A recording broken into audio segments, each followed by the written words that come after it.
এমন ব্যক্তি যার অন্তর মসজিদের সাথে ঝুলন্ত থাকে, অর্থাৎ চুম্বকের মতো আকর্ষণ, যে একবার আসলে বারবার আসতে মন চায়। আপনি জহরের সালাত করেছেন, এখন আসরে আসতে মন যাচ্ছে যে আমি মসজিদে সালাত করব। আসরে আসলেন, মাগরিবে আমি মসজিদে সালাত করব।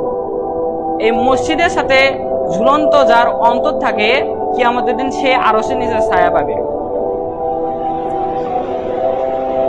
এই যে মসজিদে আমরা আসি না, আমরা তো সালাতই পড়ি না।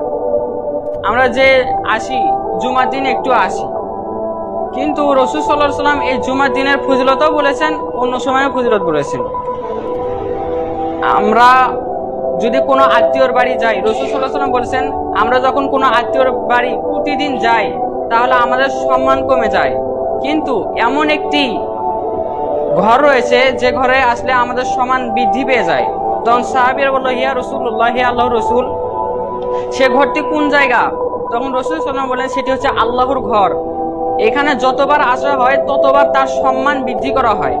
আরেক হাদিসে এসেছে, আবু হুরায়রা রাদিয়াল্লাহু আনহু থেকে বর্ণিত, তিনি বলেন রাসূল সাল্লাল্লাহু আলাইহি ওয়াসাল্লাম বলেছেন, যে ব্যক্তি সব সময় মসজিদের দিকে যাতায়াত করে, যতবার সে যাতায়াত করলো, কিয়ামতের দিন তাকে ওইভাবে জান্নাতের সম্মান দেওয়া হবে, তাকে মেহমানদারি করানো হবে। আপনি যতবার মসজিদে যাতায়াত করেছেন, কিয়ামতের দিন ততবারই আপনাকে মেহমানদারি করানো হবে, আপনাকে আরো বেশি করে সম্মান দেওয়া হবে। অতএব মসজিদের সাথে আমাদের ঝুলন্ত অন্তর থাকতে হবে।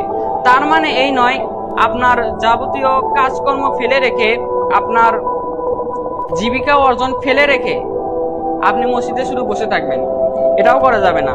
কেননা আল্লাহ তাআলা সূরা জুমায় বলছেন, ইয়া আইয়ুহাল্লাযীনা আমানু, হে বিশ্বাসীগণ, যারা আমাকে আল্লাহকে বিশ্বাস করো, ইদা, যখন নুদিয়া লিস-সালাতি মিন ইয়াউমিল জুমআ, জুমার সালাতের জন্য আহ্বান করা হয়, ডাকা হয়, আজান দেওয়া হয়, তখন তোমরা মসজিদের দিকে চলে আসো, দ্রুত মসজিদের দিকে চলে আসো।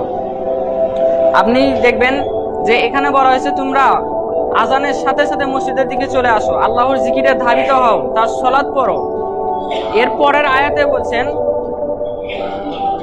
যে তোমরা সালাত পড়া শেষ হলে সাথে সাথে তোমরা জমিনে লিপ্ত হয়ে যাও, জমিনে তোমরা ছড়িয়ে পড়ো এবং তোমাদের যে জীবিকা উপার্জন, এই উপার্জনটা করো এবং আল্লাহর জিকির বেশি বেশি করো।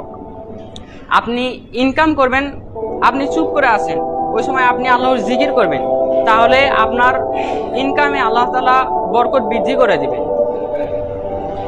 একটি ঘটনা আছে যে উমর রাদিয়াল্লাহু আনহু যখন আমিরুল মুমিনিন, যখন তিনি সরকার ছিলেন, তো তিনি একবার জহরে মসজিদে গেলেন, গিয়ে দেখলেন কয়েকজন লোক তারা একভাবে গোলভাবে বসে আল্লাহর জিকির করছে। তো উমর রাদিয়াল্লাহু আনহু জহরে সালাত করে চলে গেলেন, আসরে আসলেন, এসে দেখেন যে ওরা আজানের আগে ওইভাবে বসে আল্লাহর জিকির করছে।